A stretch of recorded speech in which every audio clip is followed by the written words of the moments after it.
And now, Random Ann and Dominatrix as Caesar and Ethel Jaxx in The Honeymoon is Over.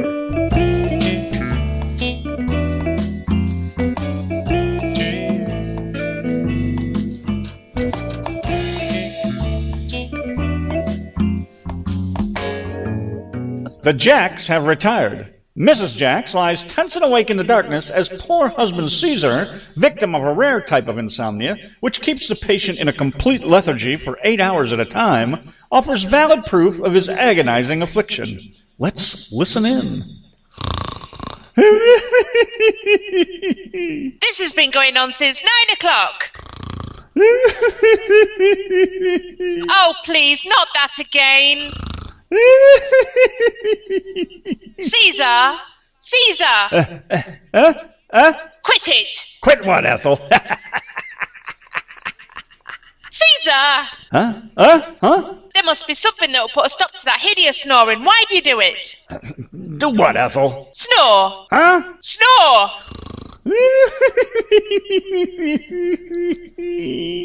I'm going out of my mind, dear. For years you've been telling everybody that you've got insomnia.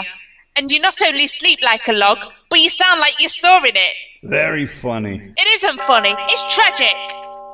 There's the clock again. 2 o'clock. I've counted that thing 45 times since we went to bed, and I still haven't slept. Well, how do you expect to sleep if you're going to lie there counting chimes? Throw the darn clock out. It's keeping me awake, too. You wouldn't wake up if you had Big Ben in the room. Big Ben who? The house could fall down and you'd never know it. Oh, that's not true, Ethel. You know I'm a very light sleeper. Light sleeper. About an hour ago we had the worst thunderstorm ever, and you never even budged. Well, why didn't you wake me up? You know I can't sleep when it's thundering. I'm a nervous wreck. I've got crow's feet round my eyes, my forehead's all wrinkled and my chin's all sagging, and I'm beginning to look like an old hag. It's true, isn't it? I wouldn't say that. Why not, Caesar? I'll be awake for the rest of the night. You do think it's true, though, don't you? What's true? I'm beginning to look like an old hag. You're not beginning to look like an old hag. Why do you emphasize on beginning? All right, you're beginning to look like an old hag. That sounds even worse. Well, how do you want me to say it? Say I look beautiful. Oh, you look beautiful. Good night. I don't know how a man could be so cruel. Is it any wonder I'm getting old before my time? What time is it? It's after 2 o'clock in the morning, and I haven't slept a wink. Well, go to sleep. You can't stand the sight of me, can you, Caesar? I can stand it fine. Before we were married, you used to say such beautiful, poetic things. You don't anymore. Oh, well, Ethel, how do you expect me to feel poetic at 2 o'clock in the morning? You used to feel that way at 3 o'clock in the morning before we were married. Say something poetic. Humpty Dumpty sat on a wall. Humpty Dumpty had a great... Oh, stop it. You're just trying to irritate me now. Well, what do you want me to say? You know what I want you to say. All right, Ethel. When I look into your eyes, time stands still. Are you satisfied? No. Well, why not? That might also mean that I have a face that would stop a clock.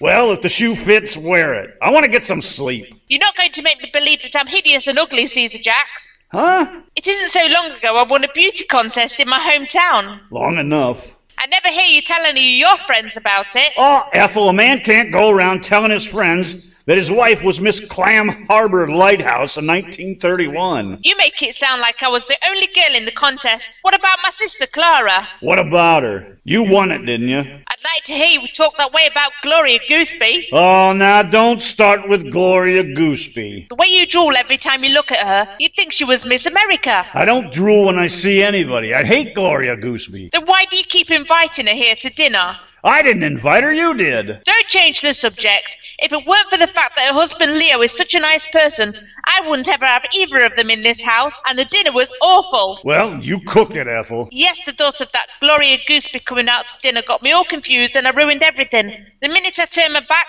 the roast caught on fire, and I had to throw soup on it to put it out. You should have thrown that pie on it, too. There was nothing wrong with that pie. I hate lemon meringue, and you know it. It wasn't lemon meringue, it was apple. Well, what was that yellow stuff on top? The crust got burnt and I had to put some unguentine on it. Thank heaven I didn't eat any. No, but your girlfriend stuffed her face with 4 pieces. Oh, the glutton. She's not my girlfriend, and quit talking about her so I can get some sleep. You wouldn't look at her twice if she didn't wear those brazen dresses. I would, too. I mean, I don't care what she wears. Such a shame that Leo is such a little mouse. Believe me, if I were Gloria Gooseby's husband, I'd show her a thing or two. Somebody ought to turn her over and give her a good spanking. Uh-huh. I know what you were thinking, Caesar Jaxx. I'm not thinking anything. Why don't you let me sleep, Ethel? I'm not going to stand for it much longer.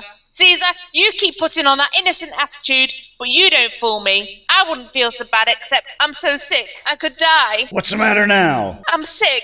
I get fainting spells all the time, and the doctor doesn't know what it is. I just don't know if I'll ever recover.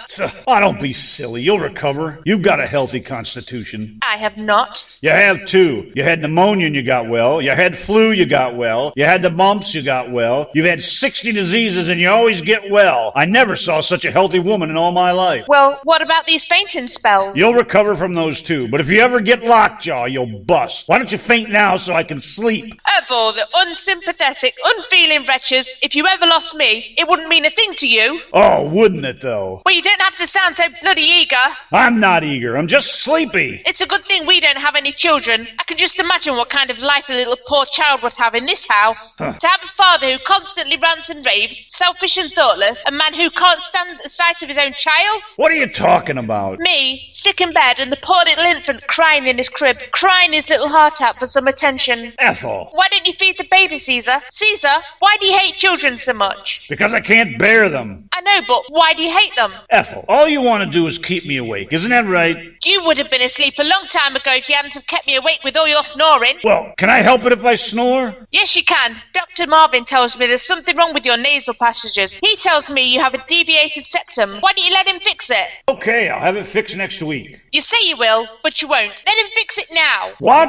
Go on, get up and let the doctor pull out your septum. Ethel, are you out of your mind? You think I'm going to let that broken down doctor hammer on my nose at 3 o'clock in the morning? He doesn't hammer on your nose, he chisels. You can say that again. I've seen his bill. Well, you're going to have to do something. As it is, neither of us is getting any sleep. Why don't you have him sew up your ears? I wouldn't argue at all if you'd just be a little nicer for a minute. You've been up to something again, Ethel. What is it? I haven't been up to anything. I just want to hear you tell me that you love me. That's all. Well, you know I do. You never say it. Oh, I say it all the time. Say it now. I love you. How much do you love me? How much do you need? $50. Oh, now wait a minute, Ethel. You promised me, Caesar. I know, but I can't give you anything extra this month. That's not what you told me last month. Well, I kept my word, didn't I? Now what do you want $50 for? The rent. Oh, the rent is in the cookie jar. No, it isn't. It is too. I looked there yesterday. But you didn't look today. What? Ethel! Don't tell me you spent that money on something foolish. Oh, no. I gave it to a bookbinder. A bookbinder? What do you need with a bookbinder? Our book is in fine condition. Not that kind of bookbinder. This man goes to the racetrack. He's a trout. A trout? A racetrack? Ethel! Ethel, did you bet that money with a bookmaker? Put the lights on. Now, don't get excited, Caesar. He brought back the ticket. Here. Oh, a $50 win ticket. How could you take my hard-earned money and gamble it away on a horse? I work my fingers to the bone and you squander every penny I make. You never see me betting horses. I've never been to a racetrack in my life.